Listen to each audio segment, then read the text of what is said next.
Espacio en la ciudad de San Miguel de Bolívar. Un abrazo fraterno desde la ciudad de Bahoyo, provincia de Los Ríos.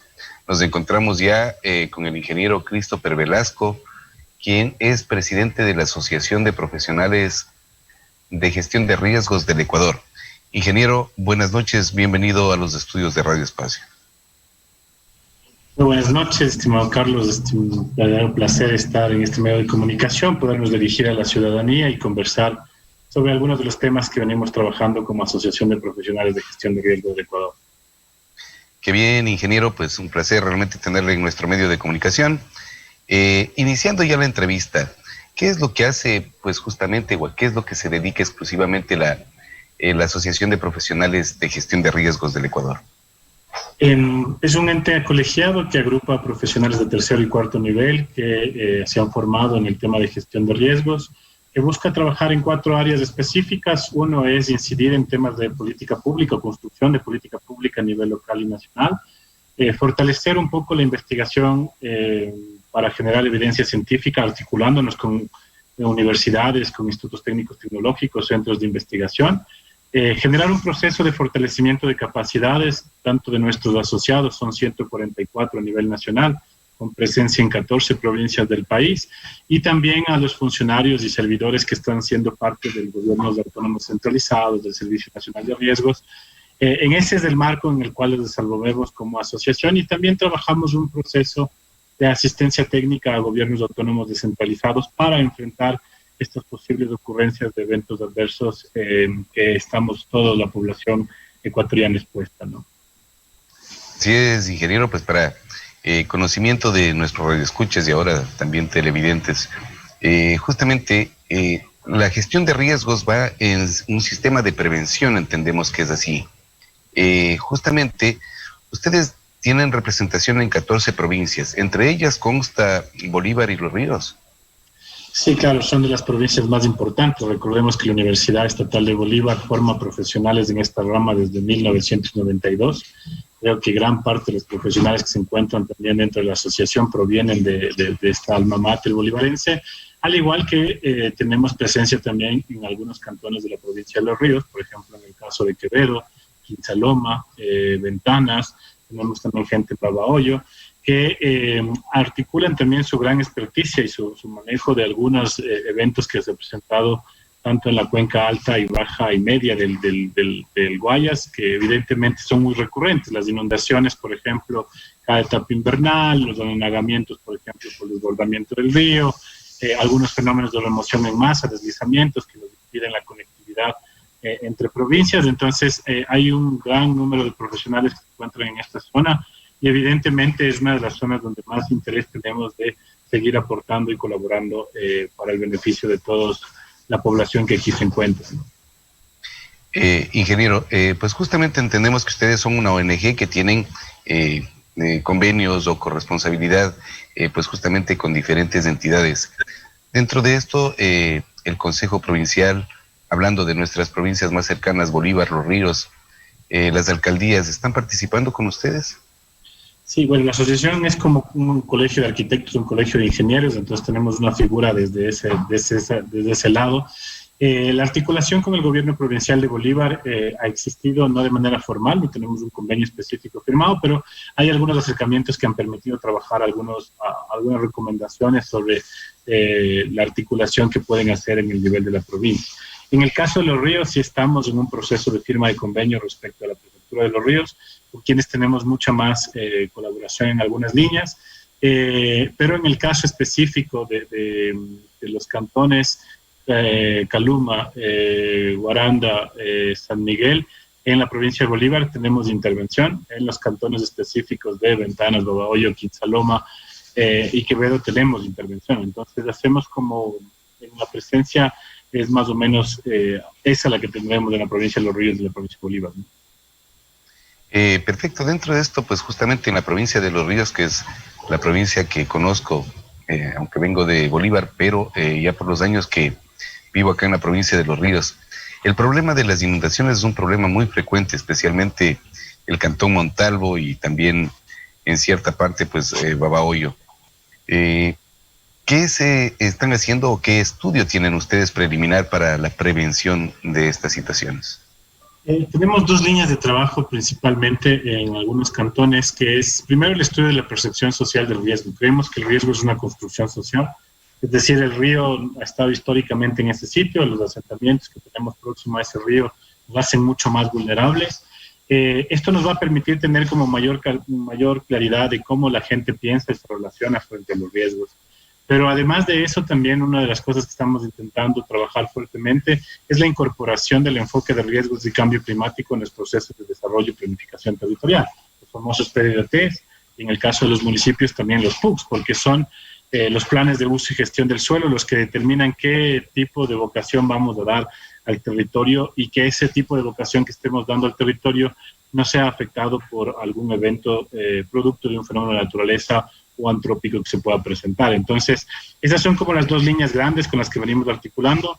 En el marco de la pandemia, nuestro trabajo ha sido como mucho más general, mucho más global, sobre recomendaciones específicas de cómo hacer una gestión territorial frente al COVID-19. Creo que vamos como 9 meses de una pandemia que no da tregua, con una crisis también económica, con una cuestión emocional, socialmente hablando, importante, que debemos también enfrentar, y la población inicialmente siempre acude a las autoridades más próximas, ¿no? O sea, en estos alcaldes, en estos prefectos, gobernadores, y en esa línea hemos venido buscando hacer un proceso de articulación con algunos actores para mejorar la intervención que tenemos en cada uno de estos cantones. Justamente, ingeniero, para que exista realmente una eficiencia y una eficacia de lo que usted nos ha venido en forma muy certera indicando, tiene que haber corresponsabilidad ciudadana, también entendemos, en todos estos factores.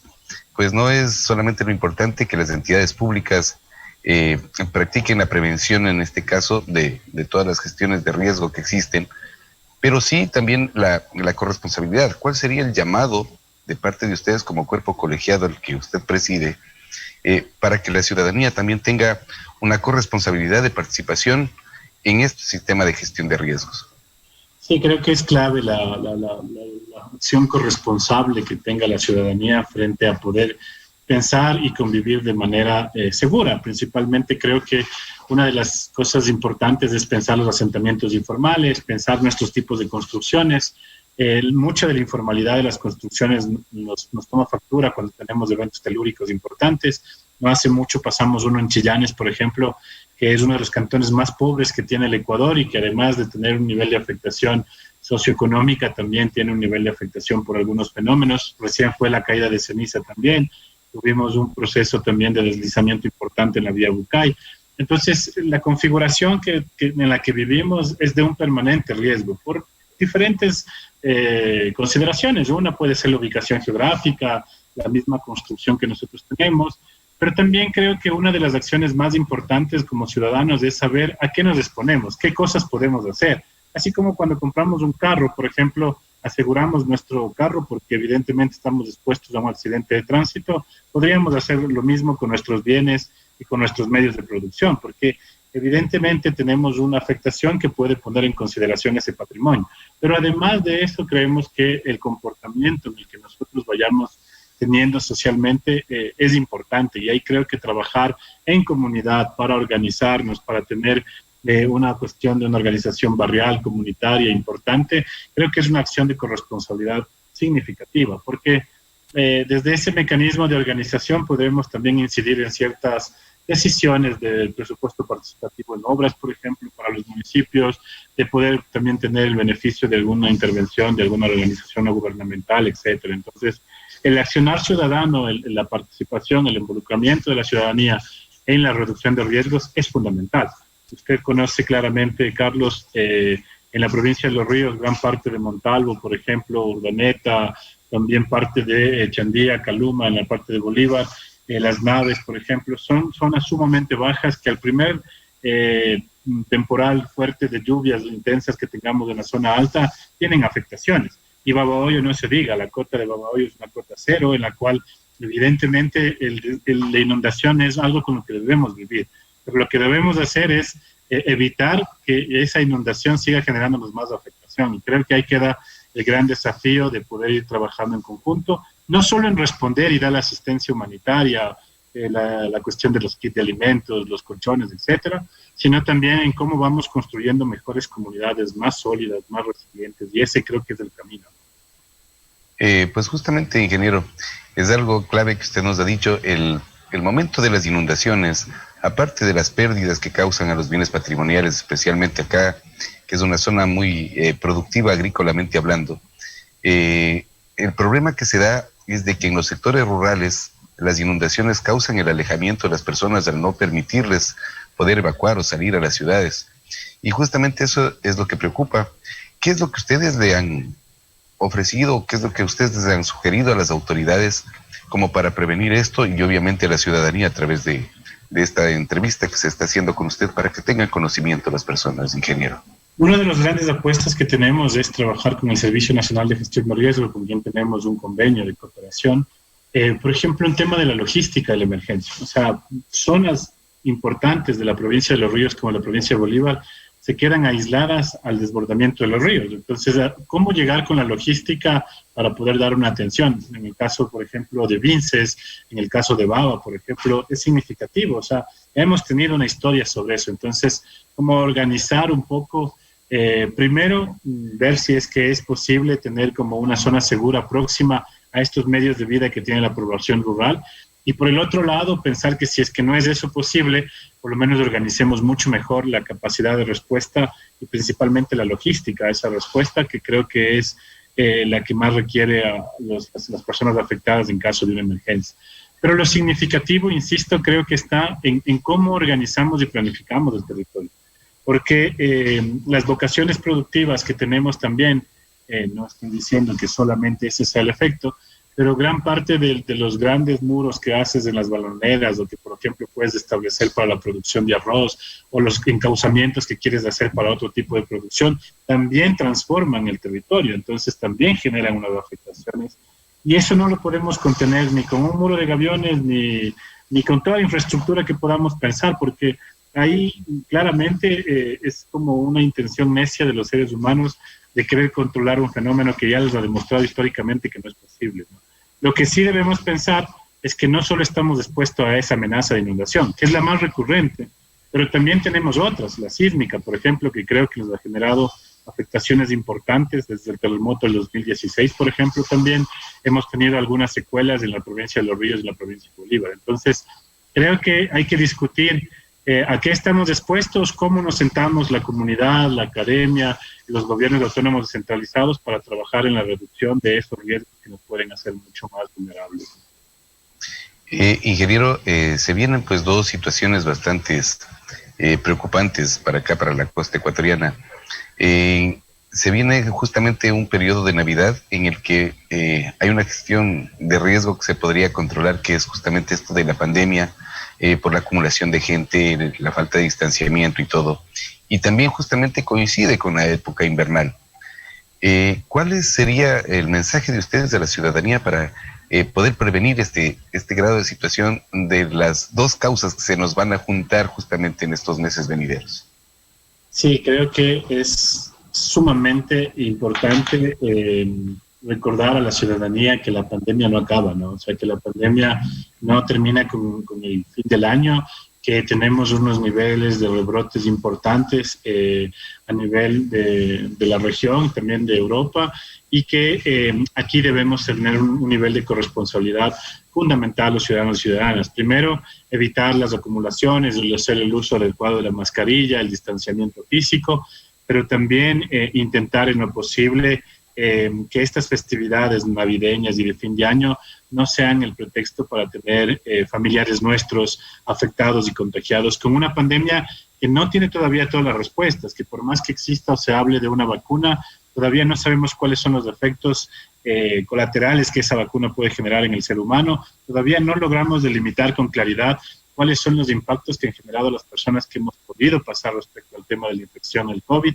Y también es una gran incertidumbre que tenemos en dónde te contagias, cómo transmites. Entonces, evitar, creo que esas aglomeraciones, esas concentraciones familiares, si van a existir, que sean en lugares abiertos, que no sean motivo de un tema festivo, que se exceda, por ejemplo, en el consumo de bebidas alcohólicas, entre otras, y que evidentemente intentemos proteger nuestra vida y la vida de nuestros familiares. Respecto a cómo la etapa invernal y también estas festividades llegan o este peligro de la pandemia llegan juntos, creo que hay que tomar muchas consideraciones también, porque la etapa invernal también nos produce otro tipo de afectaciones a la salud que han sido históricas, dengue, por ejemplo, chikungunya, quizás también podemos tener algunos casos de cólera, etcétera, que pueden afectar, y que los cuadros, como son procesos infecciosos, también pueden confundirse con la sintomatología del COVID, ¿no? Y el tratamiento de uno y otro son totalmente diferentes y actúan de forma diferente. Entonces, también buscar tomar esas medidas de precaución del no estancamiento de agua, de la fumigación, intentar ver la posibilidad, sobre todo la forma más adecuada de ver si es que estamos expuestos a un posible desbordamiento de un río, etcétera, poder trabajar con las previsiones necesarias, ubicarse en familias de acogida, poder establecer algún tipo de una vivienda de emergencia para poder no tener como mayores afectaciones. En eso creo que deberíamos trabajar, y agradecer también a Radio Espacio, a ustedes como comunicadores, el poder dar un mensaje claro a la ciudadanía en la que tenemos que seguir preparándonos y en la que tenemos que seguir haciendo un aporte y una contribución para evitar perder mucho más vidas humanas. Justamente, ingeniero, pues estamos en un problemita técnico, pero no sé si me está escuchando de forma clara. Sí, muy bien, Carlos. Listo. Justamente lo que preocupa hoy también es de que el Ecuador entero se encuentra en un cinturón de fuego. En este sentido, todos los problemas que se dan de carácter telúrico y también de explosión de volcanes también van a afectar este tipo de situación. ¿También ustedes tienen algún tipo de estudio previsto para esto? Sí, claro, hay un trabajo que estamos buscando generar como un mosaico multiamenazas del Ecuador, una actualización de un estudio que hizo Robert Del Colle en el 2004, si no me equivoco, en el cual podamos tener una nueva aproximación de las amenazas a las que se encuentra impuesto el Ecuador y cómo podemos actuar frente a eso. Evidentemente, la actividad volcánica como la actividad sísmica se trabajan de manera, o por lo menos lo monitorea de manera efectiva también el Instituto Geofísico de la Politécnica Nacional, con quienes con su evidencia también podemos trabajar algunas aproximaciones importantes. En ese sentido también es determinante, por ejemplo, no olvidar que tenemos volcanes activos como el Sangay, por ejemplo, como el Tungurahua, como el Cotopaxi, el Reventador también, que evidentemente nos van a generar algunas molestias, y creo que eso hace también que siempre sea importante tener ese enfoque multiamenaza para trabajar o organizar el territorio en cada uno de los cantones. Más en ciudades intermedias donde todavía es posible organizar o reorganizar las ciudades, ¿no? Así es, pues, ingeniero. Justamente, también dentro de la Sierra Central, lo que es Sierra Norte, Central, justamente empieza también a causar problemas en estas épocas secas, los incendios forestales y toda esta situación. En relación a este tema, ¿qué es lo que ustedes han diseñado, tienen programado como etapa preventiva? Hay un proyecto que lo manejan desde la Cooperación Técnica Alemana también y el Ministerio de Ambiente fuertemente. Este proyecto tiene que ver con Ecuador sin fuego o Amazonía sin fuego inicialmente. Estamos participando en una serie de intercambios también para analizar otro de los problemas que es importante para nuestro país, como los incendios forestales. O sea, es decir, el número de hectáreas que perdemos en cada verano, de agosto, por ejemplo, más o menos septiembre, en la zona centro, zona norte del país, es invaluable. Y eso significa que gran parte de nuestros ecosistemas se debilitan, y además solo de debilitar esos ecosistemas también estamos poniendo en riesgo nuestro patrimonio natural y nuestras reservas de agua. Entonces creo que ahí hay un importante trabajo. La prefectura de Cotopaxi viene articulando una iniciativa muy potente que es la siembra y la cosecha de agua, es recuperar nuestros páramos, la importancia de nuestros páramos, y ahí también un llamado al gobierno provincial de Bolívar para trabajar fuertemente sobre la recuperación y la restauración del páramo del Chimborazo. Es decir, esa es la fuente de vida de casi más de la mitad de la población del país. Entonces, si nosotros tenemos afectaciones en ese ecosistema, por ejemplo, en ganadería, en la cuestión de quema de pajonales, en la cuestión de establecer, por ejemplo, desechos sólidos en ciertas zonas que son reserva, es de importancia y debe ser de interés de todos. Entonces, en ese sentido, nuestro trabajo siempre está en el marco de la concienciación, en el marco de definir algunos planes y estrategias de manera articulada para poder dar mejores mensajes, tanto a las autoridades cuanto a la ciudadanía, a partir de una evidencia que ya es científica y que es técnica y que además no debemos perderla de vista. O sea, creo que quienes conocemos un poco el territorio ecuatoriano, sabemos que uno de los patrimonios más importantes que tenemos es el natural. Entonces, hacer un descender desde los 4.200 metros de altura, desde el Chimborazo hasta la cota cero en Babahoyo, es un paisaje increíble, hermoso. Creo que nos permite dar cuenta de la riqueza que tenemos y creo que hay que conservarla y mejorarla, ¿no? Penoso también lo que pasó en alguna reserva también en Bolívar, que tuvimos una quema importante de nuestro patrimonio natural, y ahí también quizás poder articular algunos procesos con los cuerpos de bomberos, quienes también hacen un arduo trabajo sobre la prevención, ¿no? Es bastante importante, pues, estos temas, tenerlos muy en cuenta, porque justamente la agricultura que se está generando en las zonas altas de Bolívar, han venido, y en lo que es Bolívar Chimborazo, pues justamente han venido realmente a la permacultura que se llama ahora. La parte agrícola ha venido afectando pues justamente este colchón que nos sirve para las reservas de agua. Como usted nos ha indicado ya, ingeniero, y bien dicho, pues se está haciendo un control, se está haciendo una concienciación para que la gente ayude más bien a conservarlo, más bien que a producir, porque justamente la agricultura se convertiría ya en un contaminante ambiental también, en este sentido, si se la mal utiliza. Esperemos que realmente así sea. Otro de los problemas que tiene la Sierra Central, Sierra Norte, pues justamente es la erosión. ¿Cuál es su recomendación en relación a este problema que se podría llamar? También está muy relacionado con el anterior, ¿no? Es decir, la gran extensión de monocultivo nos va a afectar fuertemente a la producción. O sea, creo que una de las cosas importantes es recuperar la idea, por lo menos que teníamos en su momento, de cantones como Chillanes o de poblaciones como San Pablo, de sectores como La Chima, por ejemplo, de convertirse en el granero del Ecuador, de tener una diversificación de la producción. Creo que eso es sustantivo. Creo que hacer una producción a gran escala en un proceso de monocultivo también genera un proceso de erosión importante. El uso muy fuerte de pesticidas, también genera un debilitamiento del suelo, de los nutrientes que tiene el suelo.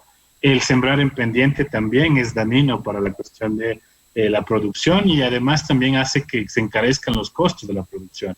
Entonces, creo que un gran desafío que tiene la provincia de Bolívar y quizás también la provincia de Los Ríos es dar valor agregado a nuestra producción. Creo que es de lo poco que podemos establecer como referencia. Quizás está el salinerito, pero de ahí a pensar que tenemos un valor agregado hacia el maíz, por ejemplo, hacia la cuestión del mote, el choclomote, a pensar la cuestión de la papa, a pensar la misma producción más en pequeña escala de cuyes, etcétera. Todavía nos hace falta mucho esa producción de industrialización y de valor agregado a la nuestra producción.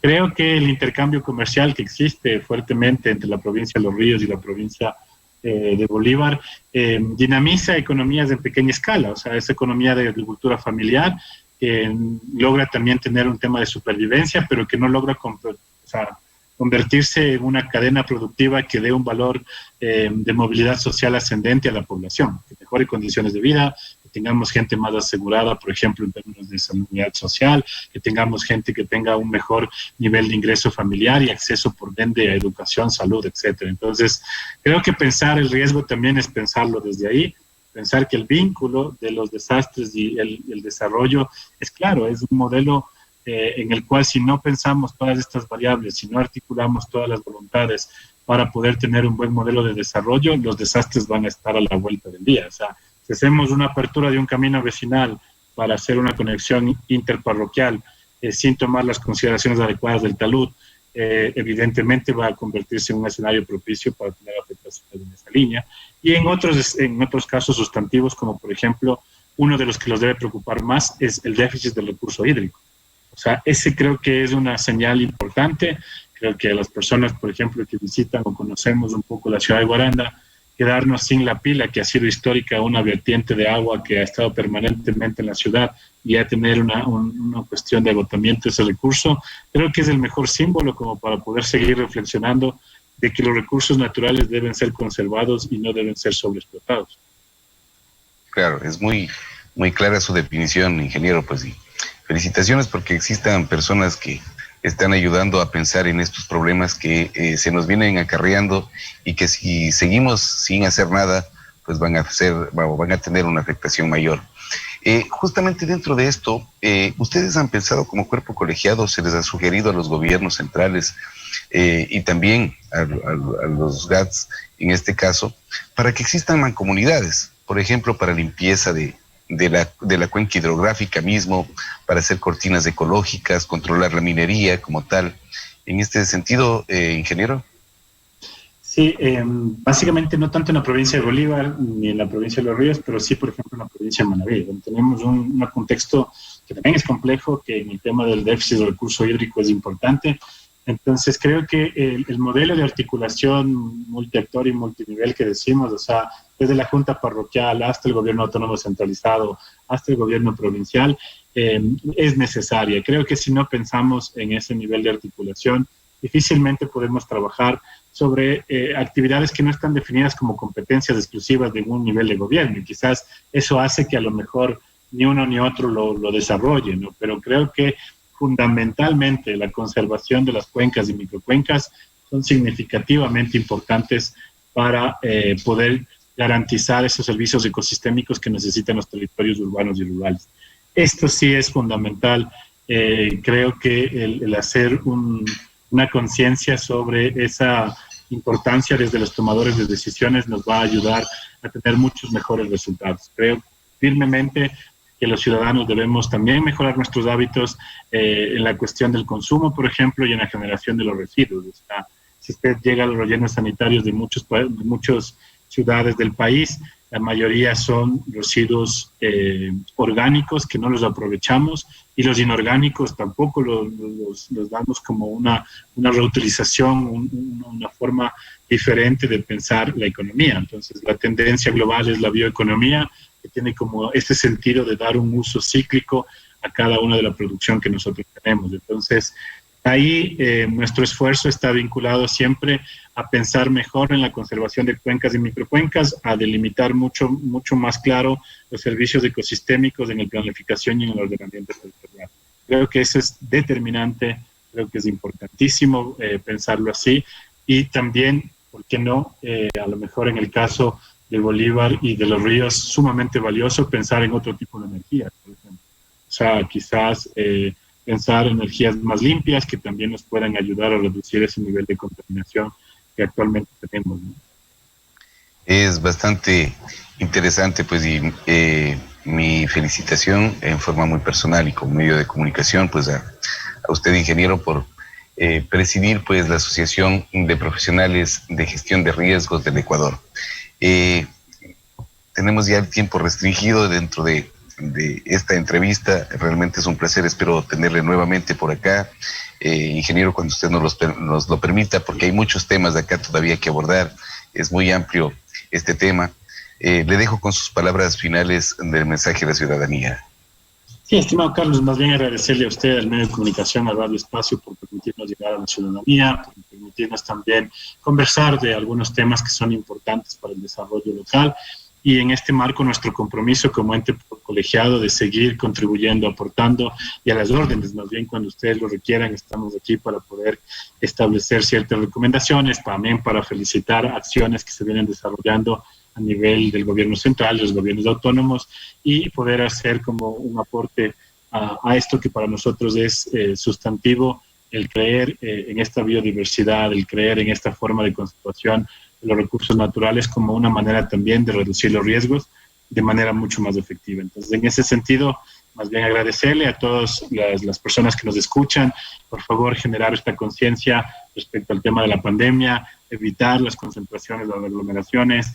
En los temas festivos no habrá mejor forma de expresar la afectividad en este 2020 a nuestros familiares y amigos que no sea también respetando y conservando su salud, su vida. Creo que quienes que hemos perdido familiares, amigos queridos, sentimos todavía con mucha nostalgia esta posibilidad de pensar que la nueva normalidad está muy próxima, porque entendemos que no depende solo de nosotros, sino que también son varias consideraciones las que tenemos, pero en esa línea el aporte que podamos hacer cada uno de los ciudadanos y ciudadanas es significativo. Cuidémonos, cuidemos la vida de nuestros seres queridos y disfrutemos de estas fiestas de una manera distinta, pero con el mismo cariño, euforia que podamos considerar. Un abrazo fraterno a todos y todas.